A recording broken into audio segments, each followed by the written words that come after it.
Hello friends, how are you all. आज के video में हम बात करने वाले पीएचपी डेटा टाइप्स। तो पीएचपी में वेरियस टाइप के डेटा टाइप्स है, जैसे कि string, integer, float, boolean, array, object, null, resources. तो इतने सारे पीएचपी में डेटा टाइप्स अवेलेबल है। तो आज हमें उन्हें वन बाय वन सीखेंगे। ठीक है, तो पहला टाइप है string.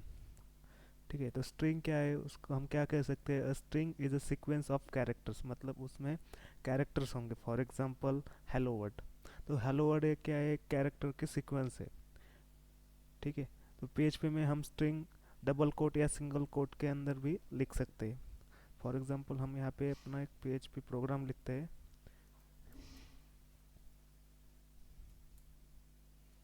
Dollar string variable declare किया मैंने, और यहाँ पे लिख दिया दिस इज डेमो स्ट्रिंग।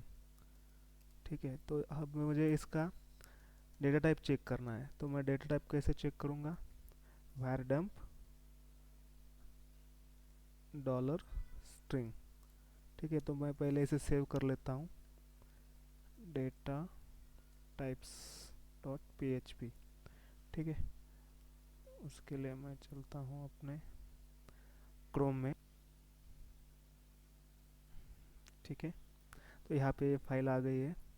ठीक है, यहाँ पे आप देख सकते हैं कि इसका डेटा टाइप आ रहा है स्ट्रिंग, और हमने जो भी स्ट्रिंग दी थी दिस इज डेमो स्ट्रिंग, यहाँ पे लिख के आ रही है। तो मतलब जो भी हमारे कैरेक्टर्स की सीक्वेंस होंगी उसे हम स्ट्रिंग कहेंगे। ठीक है, ये था पहला अपना डेटा टाइप। उसके बाद नेक्स्ट डेटा टाइप है इंटीजर।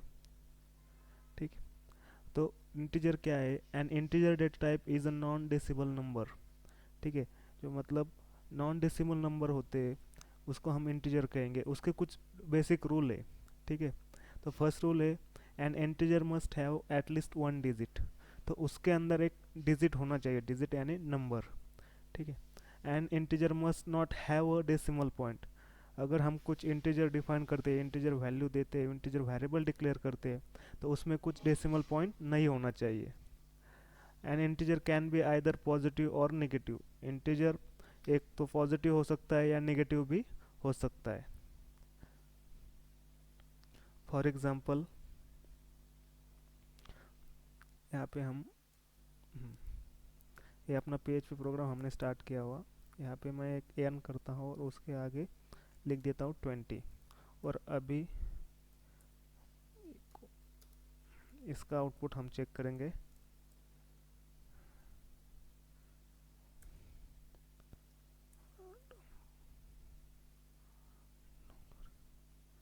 ठीक है, तो यहाँ पे देख सकते हैं आप, यहाँ पे इंटीजर 20, ये जो हमने वैरडम्प एन करके लिखा है उसका डेटा टाइप आ रहा है इंटीजर। तो नेक्स्ट डेटा टाइप है अपना फ्लोट। ठीक है, अ float is a number with a decimal point और नंबर इज एक्सपोनेंशियल फॉर्म। मतलब अपनी जो भी डेसिमल वैल्यू होंगी तो वो फ्लोट में आएंगी। ठीक है, फॉर एग्जांपल यहाँ पे मैंने यहाँ पे और एक वेरिएबल लिया और उसके अंदर लिख दिया 20.50। अगर उसका हम डेटा टाइप चेक करेंगे, ये बी आर इसलिए दे रहा हूँ कि मेरा आउटपुट जो भी है नेक्स्ट लाइन पे दिखे, क्योंकि ऑलरेडी हमने एक स्ट्रिंग, एक नंबर, अब एक फ्लोटिंग पॉइंट भी। ठीक है, यहाँ पे देख सकते हैं आपने कि फ्लोट हमारा डेटा टाइप आ चुका है। नेक्स्ट डेटा टाइप है बुलियन। तो बुलियन क्या रिप्रेजेंट करता है, ट्रू और फॉल्स। मतलब हमें किसी वेरिएबल को ट्रू और फॉल्स में चेक करना है तो हम उसे बुलियन डेटा टाइप कह सकते हैं। ठीक है, फॉर एग्जांपल मैंने यहाँ पे और एक वेरिएबल डिक्लेयर किया dollar B equal to true. ठीक है, और अभी हम उसका डेटा टाइप चेक करेंगे क्या आ रहा है। तो जैसे हमने ऑलरेडी किया हुआ है वैरडम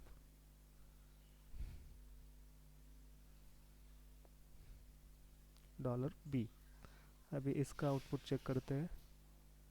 ठीक है, तो ये आ गया बुलियन। उसके जगह पे मैं दूसरी वैल्यू दे सकता हूँ सिर्फ फॉल्स। तो हमारे पास बुलियन में सिर्फ हम ट्रू और फॉल्स ये दोनों वैल्यू ही दे सकती है।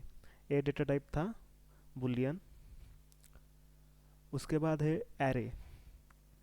ठीक है, एरे जो डेटा टाइप है वो रिप्रेजेंट करता है या उसमें हम स्टोर कर सकते हैं मल्टीपल आइटम्स। ठीक है, एक सिंगल वेरिएबल में ही multiple items multiple value store कर सकते हैं, उसे एरे कहते हैं। ठीक है, फॉर एग्जांपल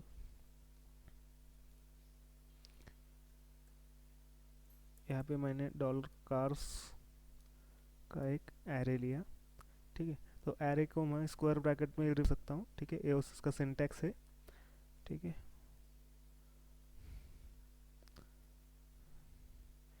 और ये जो मेरे कार्स के नेम है वो उनकी वैल्यूज़ है। ठीक है,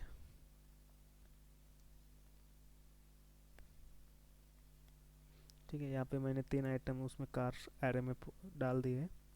ठीक है,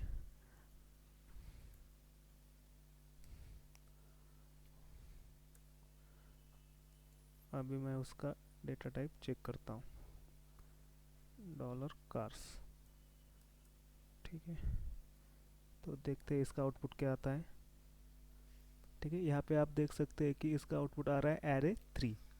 ठीक है, तो ये अपना डेटा टाइप है एरे। एरे बहुत बड़ा लेवल पे हम उसमें काम कर सकते हैं, उसमें बहुत सारे फीचर्स है, बहुत सारे फंक्शंस है, उसको आगे चल के हम उसमें बात करेंगे।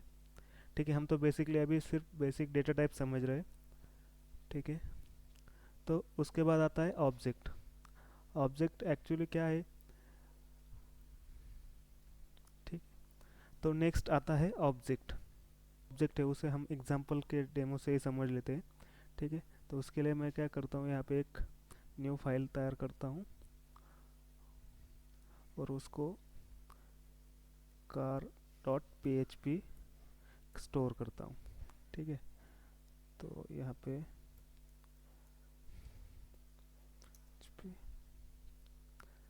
जो अपना ऑब्जेक्ट डेटा टाइप है उसे हम समझने के लिए डायरेक्टली डेमो एग्जांपल ले रहे हैं, क्योंकि ऑब्जेक्ट और क्लासेस ये मेन एस्पेक्ट्स है ओप्स के। ठीक है, तो उसको समझने के लिए हम क्या कर रहे हैं,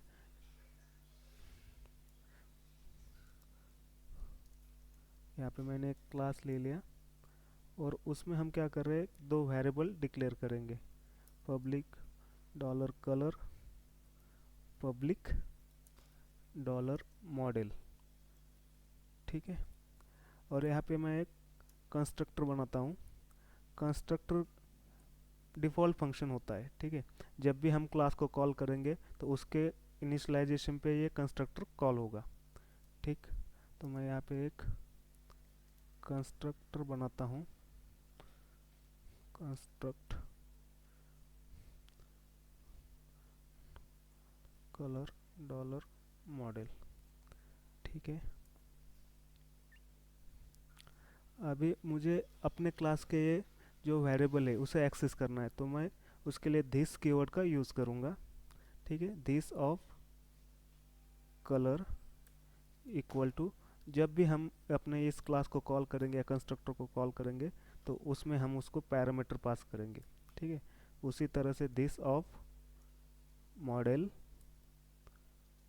डॉलर मॉडल, मतलब जब भी हम इस कंस्ट्रक्टर को या क्लास को कॉल करेंगे तो उसमें हम ये दो पैरामीटर देंगे और वो पैरामीटर हमारे जो क्लास के वेरिएबल्स है उसको असाइन होंगे।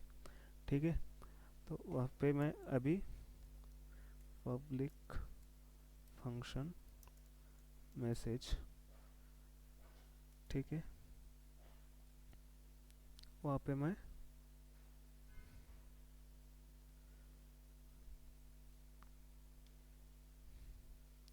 रिटर्न करता हूँ कुछ, तो माई कार इज, और यहाँ पे कॉन्कनेशन ऑपरेटर दिस।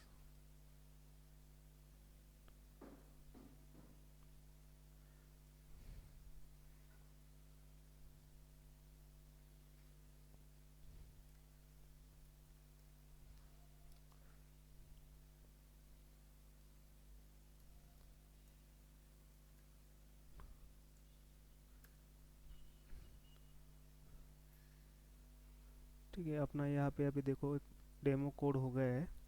उसके बाद हम अभी अपने क्लास का ऑब्जेक्ट बनाएंगे। ठीक है, माय कार और न्यू कार।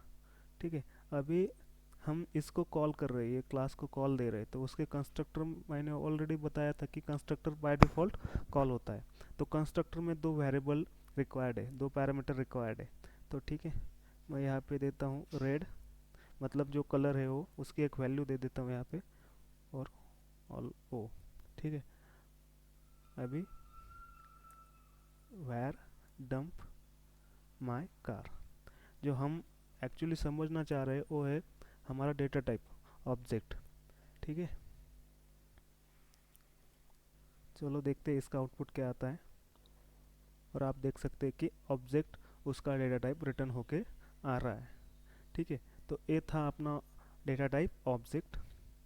उसके बाद है नल। Null is a special data type which can have only one value null. A variable of data type null is a variable that has no value assigned to do it. ठीक है, if a variable is created without a value, it is automatically assigned a value of null.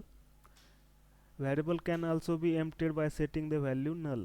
For example, अपना जो data type यहाँ पे मैं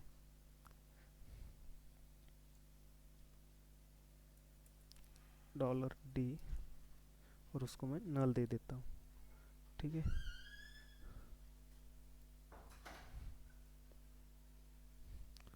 echo br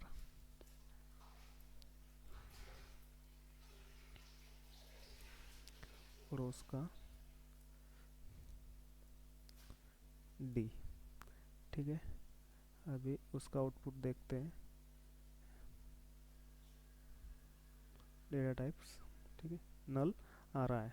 ठीक है, for example उसके बाद हम क्या कर रहे हैं, इसको रिमूव कर देते हैं और सिर्फ $d ऐसा इनिशलाइज करके रखते हैं। तो फिर भी आप देख रहे हैं कि उसका जो भी हमारा डेटा टाइप है वो नल आ रहा है, लेकिन उसकी वजह से हमें यहाँ पे वार्निंग आ रही है, अनडिफाइंड वेरिएबल $d। ठीक है, अगर हम यहाँ पे ऐसा सिंगल कोट भी करते हैं तो देखते हैं उसका डेटा टाइप चेंज हो गया। मतलब सिंगल कोट मतलब एम्प्टी, उसमें कुछ भी नहीं, स्ट्रिंग और नल अलग डेटा टाइप से। ठीक है, तो ये था अपना PHP नल वैल्यू। उसके बाद है PHP रिसोर्स। ठीक है, the special resource type is not an actual data type. ठीक है, एक्चुअल में डेटा टाइप नहीं है, लेकिन हम इसको यूज़ कर सकते हैं। It's is the storing the reference of functions and resources external to PHP। मतलब हम फंक्शन का रेफरेंस करने के लिए या को यूज़ कर सकते हैं। ठीक है, ये थोड़ा सा एडवांस टॉपिक है, हम इसको आगे चल के बात करेंगे हमारे इस सीरीज़ में ही। ठीक है, तो बेसिकली हमने जो भी आज डेटा टाइप्स पढ़े उसमें है string, integer, float, boolean, array, object and null. ठीक है, तो आज के वीडियो में बस इतना ही। Thank you.